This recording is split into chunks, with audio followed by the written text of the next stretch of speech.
अऊज़ु बिल्लाहि मिनश शैतानिर रजीम। बिस्मिल्लाहिर रहमानिर रहीम। ला इलाहा इल्लल्लाहु मुहम्मदुर रसूलुल्लाहि सल्लल्लाहु अलैहि व आलिहि व अस्हाबिहि व बारिक व सल्लम। अल्लाहुम्मा सल्लि अला सय्यिदिना मुहम्मदिन नबिय्यिल उम्मी व अला आलिहि व अस्हाबिहि व बारिक व सल्लिम। अस्तगफिरुल्लाहल्लज़ी ला इलाहा इल्ला हुवल हय्युल क़य्यूम व अतूबु इलैहि। अम्मा बाद। तमाम दोस्तों को अस्सलामु अलैकुम व रहमतुल्लाहि व बरकातुहू। हवासे खमसा। ज़िंदगी का अगर तज़किरा किया जाए तो कहा जाएगा कि ज़िंदगी दरअसल हवास का दूसरा नाम है। नूए इंसानी ज़ाहिरी तौर पर 5 हवास से वाकिफ़ है। इन ज़ाहिरी 5 हवास में से एक हिस्स भी अगर मुतवाज़िन न हो या पूरी तरह मुतहर्रिक न हो तो ज़िंदगी में खला वाक़ हो जाता है। ये 5 जिस्मानी हवास पैदाइश से शुरू होकर मरते वक्त तक कायम रहते हैं। कानून ये है कि हर शय की तख्लीक 2 रुखों पर की गई है। हवास के भी 2 रुख हैं। हवास के एक रुख में हम गोश्त पोस्त की आँख से दुनिया में मौजूद मादी मज़ाहिर का मुशाहिदा करते हैं। दूसरे रुख में बातिन की आँख से गैब हमारे मुशाहिदे में आ जाता है। जिस तरह ज़ाहिरी दुनिया में मादी कानों के ज़रिए आवाज़ें सुनाई देती हैं, बिल्कुल इसी तरह बातनी दुनिया में ज़हनी मरकज़ियत हासिल होने पर समात का बातनी रुख आलम गैब में फैली हुई आवाज़ों को सुन लेता है। आलम गैब में फैली हुई आवाज़ों से मुराद रूहों की आवाज़ है, पैगम्बरों की आवाज़ है, फ़रिश्तों की आवाज़ है और अल्लाह की आवाज़ है। जब हम सूंघने का तज़किरा करते हैं तो ये देखते हैं कि मादी दुनिया में कोई बंदा खुशबू या बदबू महसूस करके उससे मुतासिर होता है। इसी तरह गैब की दुनिया में क़ुव्वत शामा जब काम करती है तो वहाँ भी जन्नत के बागात की खुशबू उस पर असर अंदाज होती है।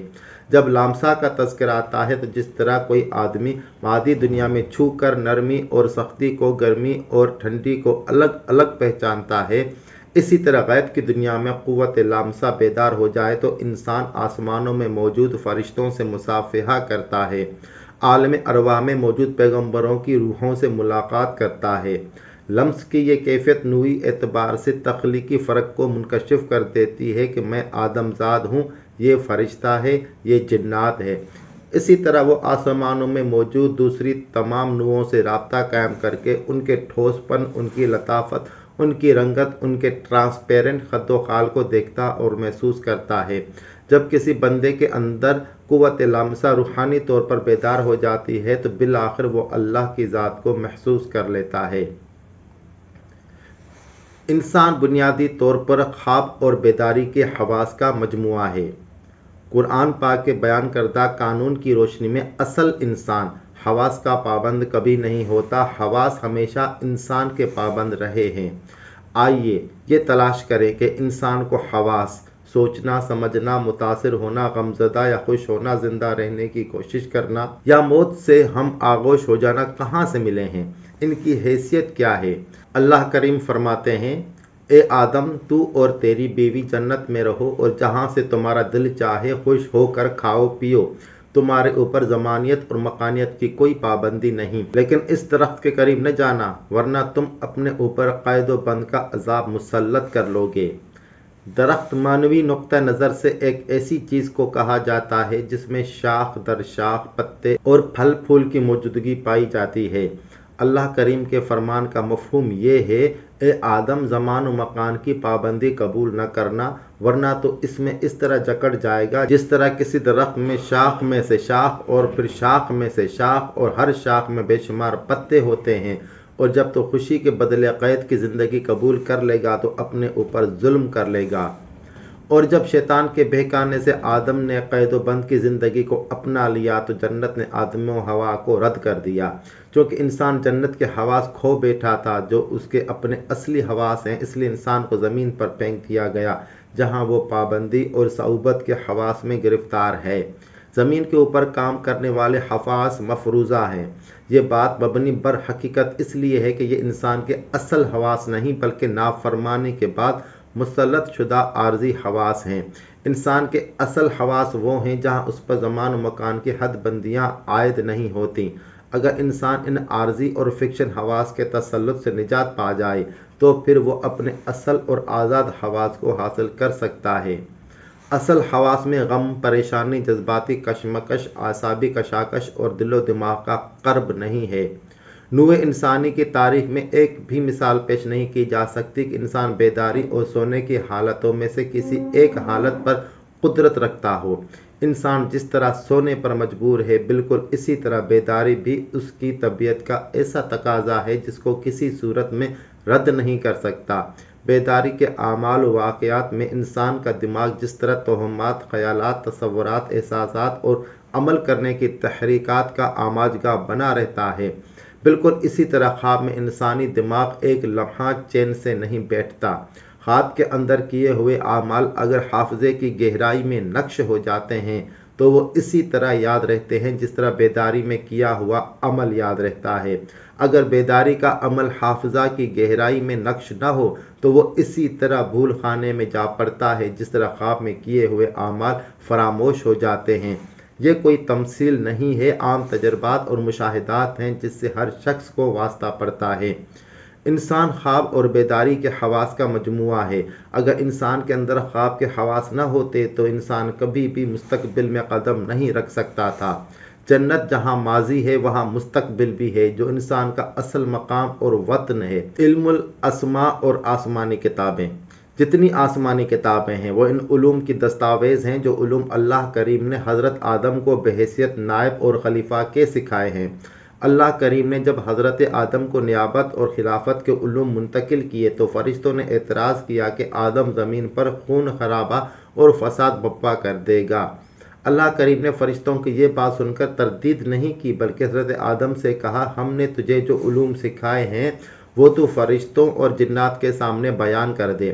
حضرت آدم نے جب یہ علوم بیان کیے تو فرشتوں نے اس بات کا اقرار کیا کہ ہم اتنا ہی جانتے ہیں جس قدر علم آپ نے ہمیں سکھا دیا ہے۔ آدم سے پہلے زمین پر دو تخلیقات ممتاز تھیں، فرشتے اور جنات۔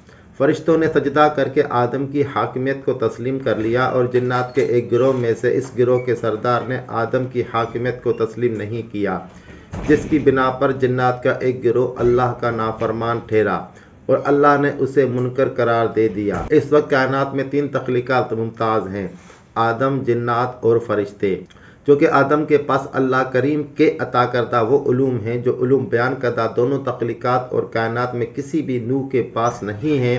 اس لیے آدم ذات زمین پر اللہ کا نائب اور خلیفہ ہے۔ آدم کو ان کی زوج حوا کو رہنے کے لیے جنت عطا کی گئی۔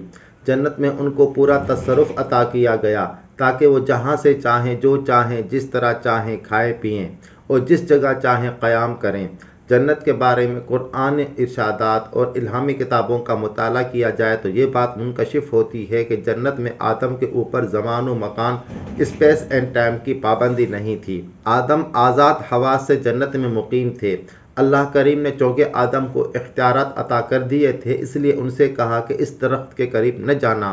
اس کا مطلب یہ ہوا کہ آدم سے اللہ نے فرمایا کہ آزاد حواس سے اگر رو گردانی ہوئی تو ہم نے جو پابندی عائد کی ہے اس کی تعمیل نہیں ہوئی تو تیرے اوپر پابند طرز فکر مسلط ہو جائے گی۔ اس لیے کہ پابندی کو قبول کرنا ہی پابند طرز فکر ہے۔ اور جب آدم کو شیطان نے بہکا دیا، یعنی آدم کے آزاد دماغ میں شیطان نے وسوسہ ڈال دیا، تو آدم کے اندر اس بات کا احساس اجاگر ہوا کہ مجھ سے حکم عدولی ہو گئی ہے۔ جیسے ہی آدم کے اندر یہ احساس پیدا ہوا تو آدم نے جنت کے شعور کے اوپر پابند شعور کا غلبہ دیکھا، اور جیسے ہی پابند شعور کے غلبے نے آدم کو متاثر کیا تو اللہ کریم نے فرمایا کہ اب تم جنت سے نکل جاؤ۔ بتایا جاتا ہے کہ آدم کے پابند شعور کا پہلا احساس عریانی پیدا ہوا۔ آدم ستر پوشی کی طرف متوجہ ہوئے۔ جیسے ہی ستر پوشی عمل میں آئی، جنت کے آزاد شعور اور پابندی کے شعور، زمینی شعور کے درمیان ایک پردہ حائل آ گیا، اور اس پردے نے آدم کو پوری طرح ٹائم اینڈ اسپیس کا پابند بنا دیا۔ صورتحال کچھ اس طرح واقع ہوئی کہ آدم کے آزاد اور جنتی حواس میں پابند حواس داخل ہو گئے۔ صورتحال کچھ اس طرح واقع ہوئی کہ آدم کے آزاد اور جنتی حواس میں پابند حواس داخل ہو گئے۔ قرآن حکیم نے آدم کو نوع انسانی کی اکائی، یونٹ کی حیثیت سے متعارف کرایا ہے۔ اللہ کریم کا یہ بڑا انعام اور فضل ہے کہ اللہ کریم نے آدم کے جنتی شعور کو پابند حواس کی وجہ سے ختم نہیں کیا۔ اللہ کریم نے فرمایا کہ ہمارے بندے میسنجر تمہارے پاس آتے رہیں گے اور وہ बरगज़ीदा बंदे आज़ाद शऊर और पाबंद शऊर के बारे में तुम्हारी रहनुमाई करेंगे। अगर तुमने हमारे फर्जदादा बंदों की बातों पर अमल किया तो हम दोबारा तुम्हें तुम्हारा वतन जन्नत वापस कर देंगे। इक्वेशन इस तरह है कि आदम दो शऊरों से मुराकब है, जन्नत का शऊर प्लस ज़मीन का शऊर इज़ इक्वल टू ग्रेविटी या कशिश शकल। चूँकि आदम की तमाम ज़िंदगी का दारो मदार दोनों शऊरों पर है और दोनों शऊरों का बेक वक्त होना लाजिम व मलजूम है, इसलिए शऊर लाशऊर में और लाशऊर शऊर में मुंतकिल होता रहता है। यह मुंतकिली ही दुनियावी और उखरवी ज़िंदगी है। महदूद और कशिश शकल में बंद शऊर को कुरान में दिन कहा गया है। कशिश शकल ग्रेविटी से आज़ाद शऊर लाशऊर को लैल कहा गया है। अफराद कायनात लैल और निहार के हवास में ज़िंदगी गुजारते हैं। लैल और निहार के हवास के बगैर ज़िंदगी का कोई तज़किरा नहीं किया जा सकता। जब कोई इंसान ख्वाब के हवास में होता है तो वो लाशऊर जन्नत के शऊर में ज़िंदगी गुजारता है, और जब कोई इंसान दिन के हवास में होता है तो वो बेदारी में ज़िंदगी गुजारता है। जब से दुनिया बनी है और जब तक दुनिया कायम रहेगी, कोई फ़र्द इस कानून से आज़ाद नहीं हुआ और ना होगा। ख्वाब दर हकीकत हर आदमी की ज़िंदगी का निस्फ हिस्सा है, यानी हर आदमी जो ज़मीन पर पैदा हुआ वो आधी ज़िंदगी ख्वाब में बसर करता है और आधी ज़िंदगी बेदारी में गुजारता है। वाखिर दावाना अनिल हम्दुलिल्लाहि रब्बिल आलमीन।